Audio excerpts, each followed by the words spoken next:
Hey friends, welcome back to my channel. मैं अनुजा। मैं आद्या। हम दोनों वापस आ गए हैं एक और रियल हॉरर स्टोरी के साथ। तो आज की स्टोरी स्टार्ट करने से पहले चैनल को लाइक, शेयर और सब्सक्राइब करना ना भूलें। तो चलिए स्टार्ट करते हैं आज की स्टोरी। तो ये कहानी साल 2015 की है। गुजरात में एक फैमिली रहा करती थी जिसमें मम्मी पापा और उनके 4 बच्चे थे। चारों बच्चे के नाम सोनल, प्रिया, मनीष और रोहन थे, जिनमें से सोनल जो थी वो अडॉप्टेड चाइल्ड थी। तो इस कारण से उसके जो ग्रैंड पेरेंट्स थे वो सोनल को काफ़ी नापसंद करते थे और अक्सर ताने दिया करते थे, बट फिर भी वो उनसे प्यार से ही बात करती थी। 2015 में जो इनकी गर्मियों की छुट्टियां आई, उसमें इन लोगों ने जिद पकड़ ली कि हमें दादा दादी के घर जाना है। सोनल रेडी नहीं थी जाने को, क्योंकि सोनल को बहुत दुख होता था जब भी वो उसको ताना देते थे। तीनों बच्चों के आगे सोनल को हमेशा नीचा दिखाते थे और हमेशा मतलब पार्शियल बिहेव करते थे बच्चों के साथ। तो सोनल को ये चीज़ पसंद नहीं थी, तो वो चाहती ही नहीं थी कि गाँव जाए। ना जाएंगे गाँव, ना तो इस तरह का बिहेवियर होगा, ना उसे दुख होगा। ये सोच करके सोनल रेडी नहीं हो रही थी जाने को। लेकिन तीनों बच्चे ने जिद पकड़ ली थी कि नहीं, छुट्टियां हैं, चलो दीदी, चलो गांव चलते हैं, चलो। तो पेरेंट्स भी उनके सोच रहे थे कि अगर सोनल नहीं जाएगी तो फिर इन तीनों बच्चों को भी नहीं जाने देंगे, क्योंकि सोनल बड़ी थी और अगर वो जाती तो सबका ख्याल भी रखती।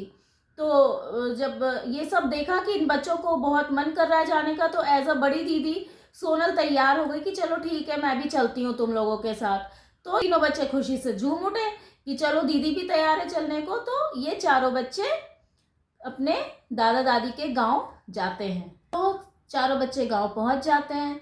मस्ती से उनके दिन कट रहे थे, अच्छी अच्छी चीज़ें खाते थे, पीते थे और मस्त होके रहते थे। कभी बगीचे में चले जाते थे आम तोड़ने के लिए, कभी अमरूद तोड़ने के लिए। और गांव है तो बगीचे भी तरह तरह के फलों से भरे पड़े थे, तो बच्चे खूब मज़े करते थे। दोपहर के समय में वहाँ चले जाते थे और तोड़ तोड़ कर फल खाते थे। और सोनल के पेरेंट्स ने उनके दादा दादी को समझा दिया था कि सोनल को तकलीफ ना दे, नहीं तो सारे अपसेट हो जाएंगे, इसलिए सोनल को भी आप लोग तकलीफ नहीं देना। तो दादा दादी मान गए थे, तो वो भी खुशी खुशी रह रही थी। एक बार क्या हुआ कि दादा दादी को किसी की शादी में जाना था पास वाले गांव में। तो उन्होंने बच्चों को बोल दिया कि तुम लोग ठीक से रहना और हम लोग अभी सुबह जाएंगे और रात तक आ जाएंगे। तो तुम लोग ठीक से रहना, तुम लोग कहीं इधर उधर मत जाना, गांव में निकल कर कहीं बगीचे वगैरह में रात को मत चले जाना, या फिर कहीं भी इधर उधर जाने की जरूरत नहीं है। तुम लोग को सिर्फ घर पे रहना है, जो भी मस्ती करनी है, जो भी खाना पीना है, अपने घर पे रह के आराम से खाओ पियो, तो हम लोग रात तक आ जाएंगे। तो बच्चे तो खुशी से झूम उठे कि वह अकेले रहने का मौका मिल रहा है। उधर दादा दादी गांव के लिए निकल पड़े। तो बच्चों को क्या था, मौका मिल गया, पूरा दिन खाली मिल गया। कभी बगीचे में जा रहे हैं, कभी कुछ अच्छा बनाकर खा रहे हैं। तो ये सारा करते करते शाम से रात हो गई। अब रात हो गई तो उन लोगों को अब इंतज़ार हो गया कि अब तो दादा दादी आने वाले होंगे। तो वो सब भी अच्छे बच्चों की तरह सोने के लिए चले गए कि चलो दादा दादी आएंगे तो देखेंगे कि हम लोग शांति से सो रहे हैं, अच्छे से सो रहे हैं, तो खुश हो जाएंगे। लेकिन समय बीतता गया, दादा दादी घर पहुंचे ही नहीं थे।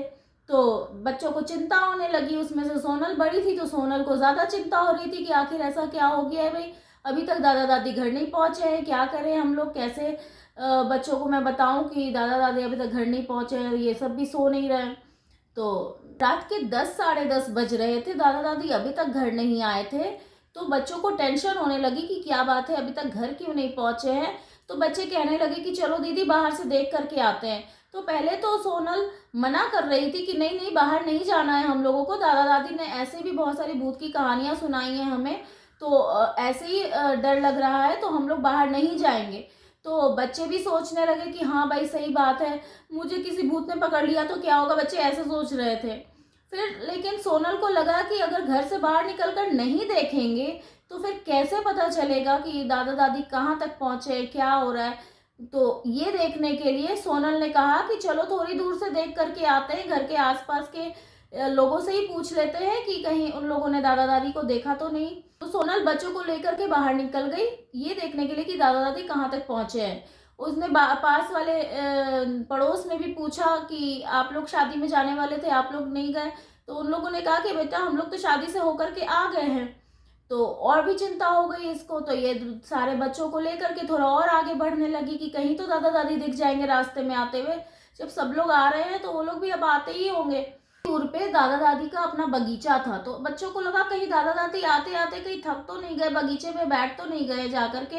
इन लोगों ने सोचा कि चलो देख कर आते हैं। वो भी थोड़ी 1-1.5 किलोमीटर दूरी पर था और इतनी रात थी कि वो क्रीपी जैसा फील हो रहा था। पूरा सुनसान और सब तरफ अंधेरा, बिजली कटी हुई और हर तरफ अंधेरा ही अंधेरा और कोई भी दिख नहीं रहा था इंसान। तो फिर भी इन बच्चों ने हिम्मत जुटाकर कोशिश की आगे बढ़ने की। तो बढ़ते बढ़ते वो लोग बगीचे के पास पहुंचे। तो सोनल कहती है कि दादा दादी यहाँ भी नजर नहीं आ रहे हैं, चलो बच्चों अब घर चलते हैं, दादा दादी आएंगे तो खुद ही दरवाजा खटखटाएंगे और मैं खोल दूंगी, तुम सब सो जाना, नहीं तो तुम लोग सब परेशान हो जाओगे। तो बच्चे कहते हैं कि नहीं दीदी, नहीं दीदी, दादा दादी को ढूंढेंगे हम लोग, चलो ढूंढने के लिए। बच्चे हाथ पकड़ लेते हैं उसका और जा करके ढूंढने लगते हैं, लेकिन दादा दादी कहीं नजर नहीं आते हैं। फिर क्या हुआ, अब वो बच्चे बगीचे में और अंदर जाना स्टार्ट करते हैं तो क्या देखते हैं कि 3 औरतें एक सर्कल बना करके बैठी हुई है वहां पर और कुछ तो कर रही है। लोग सोचते हैं कि चलो जाकर देखते हैं, शायद दादाजी के बारे में और कुछ जानकारी मिल जाएगी, कहाँ है, क्या कर रहे हैं। तो अंदर जाते देखते हैं और करीब से देखते हैं, क्या पाते हैं कि उनके जो दादाजी है वो बीच में तीनों सर्कल के बीच में बेसुध पड़े हुए हैं। ये देखिए, ये लोग दंग रह जाते हैं। वो तीनों औरतें कुछ मंत्र पढ़ रही थी। जब बच्चे ये देखते हैं तो वो जोर जोर से रोने और चिल्लाने लगते हैं। सोनल भी बहुत डर जाती है और चीख देती है। जैसे ही वो चीखती है वो तीनों औरतें उसकी तरफ मुड़ते हैं।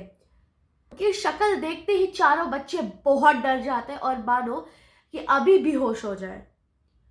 सोनल ने तुरंत बच्चों को कहा कि भागो और पीछे मुड़ के मत देखना, चाहे जो हो जाए, सीधे घर जाकर ही रुकना।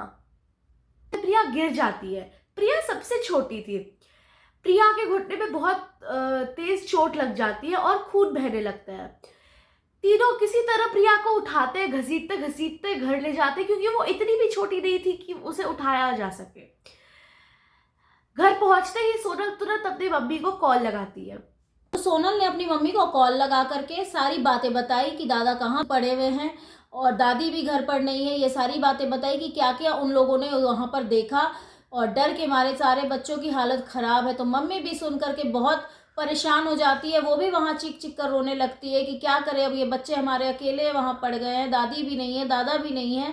तो पहले उसने अपने हस्बैंड को सारी बात बताई, तो हस्बैंड ने कहा कि डरो मत बच्चों, हम आज ही वहाँ के लिए निकल रहे हैं और जल्दी तुम्हारे पास पहुँचेंगे, लेकिन तब तक तुम लोग घर के अंदर रहना और किसी भी हालत में दरवाज़ा नहीं खोलना। सुबह के 5:30 बजते बजते उसके मम्मी पापा वहाँ पहुँच गए और ज़ोर ज़ोर से दरवाज़ा खटखटाने लगे कि बच्चों खोलो, हम आ गए हैं। तो बच्चे तो जैसे तैसे रात को सो गए थे, जो जहाँ था वहीं पड़े पड़े सो गया था, क्योंकि भाई थे तो बच्चे ही, रात का समय था, उनको नींद आ गई, 2-4 घंटे वो लोग सो लिए। तो मम्मी पापा ने जैसे ही दरवाज़ा खटखटाया, सोनल की आँख खुली, उसने हिम्मत करके दरवाज़ा खोला तो देखा कि उसके मम्मी पापा अंदर आकर के बच्चों को देख करके जो रोने लगे कि क्या हाल हो गया है हमारे बच्चों का। लेकिन फिर भी संभाला उन लोगों ने और कहा कि बच्चों तुम लोग डरो मत, हम लोग आ गए हैं तुम्हारे पास, अब कुछ नहीं होगा। तो सभी बच्चों को बहुत फीवर हो गया था और एक रात में ही उनके होंठ वगैरह फट गए थे, सफ़ेद पड़ने लगे थे और को भी फीवर हो गया था, लेकिन वो बड़ी थी इसलिए वो अपने आप को संभाल पा रही थी। तो मम्मी पापा ने बच्चों से पूछा कि उन लोगों ने कहाँ दादाजी को देखा था। बच्चों ने बताया कि उस बगीचे में दादाजी को देखा था। तो मम्मी पापा वहाँ बगीचे में जा कर के देखते हैं तो सच में उनको वहाँ पे दादाजी की बॉडी पड़ी हुई मिलती है।